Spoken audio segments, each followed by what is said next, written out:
E aí, pessoal, tudo bem com vocês? Meu nome é Wender e hoje eu trouxe uma aula sobre Estatuto da OAB e Ética Profissional, mais especificamente sobre o tema Atividades Privativas de Advocacia, certo?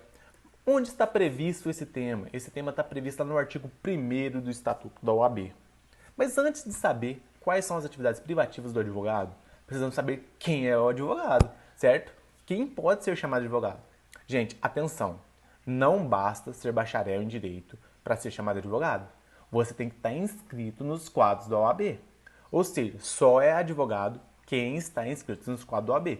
Porque o termo bacharel em direito é para quem se formou na faculdade de direito, não é para o advogado. Perfeito? Outra diferenciação muito importante que devemos fazer é a diferença entre advogado privado e advogado público. Advogado privado é aquele da iniciativa privada, é aquele autônomo. A partir do momento que você passa no exame de ordem, pede sua inscrição na OAB, você se torna um advogado privado. Advogado público é aquele que tem algum vínculo com a administração pública. É o procurador municipal, é o procurador do estado, é o defensor público com um asterisco, é o advogado-geral da União, aquele que tem algum vínculo com a administração pública, certo? Detalhe, esses integrantes da advocacia pública, eles podem integrar qualquer órgão da OAB, especificamente porque estão inscritos na OAB, certo? A jurisprudência do STJ, que se refere ao defensor público, você pode até prestar atenção, no slide anterior ele estava riscado de vermelho. Por quê?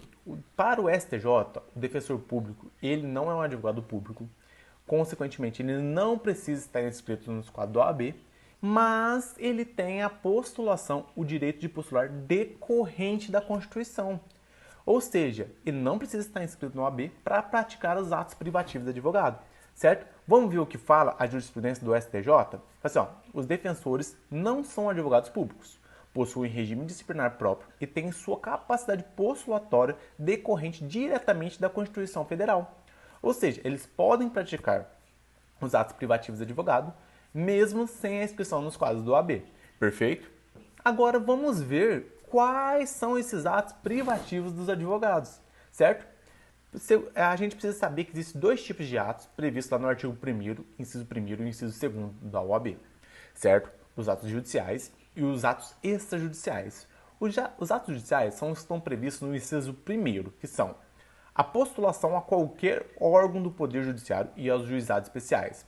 Você pode prestar atenção que o termo qualquer está riscado. Por que está riscado? Porque, de acordo com uma DIN, proposta lá no STF, o termo qualquer foi declarado inconstitucional. Exatamente porque existem exceções que não é privativo do advogado, certo?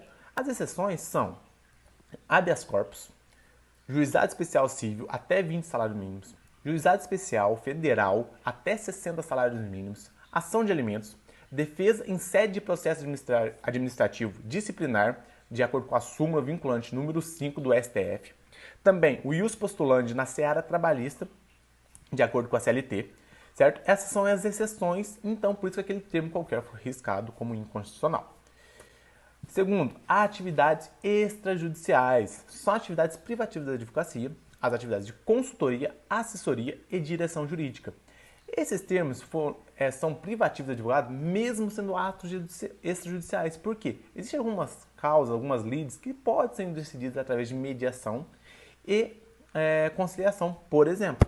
Certo? E esses atos são considerados extrajudiciais porque não necessariamente precisa entrar no judiciário para se resolver a lide. Agora, por último, eu deixei uma seguinte afirmação para vocês.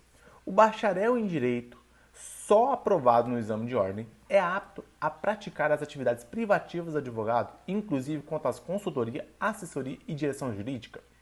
É certo ou errada essa afirmação? Gente, presta atenção, essa afirmação está errada. Por quê?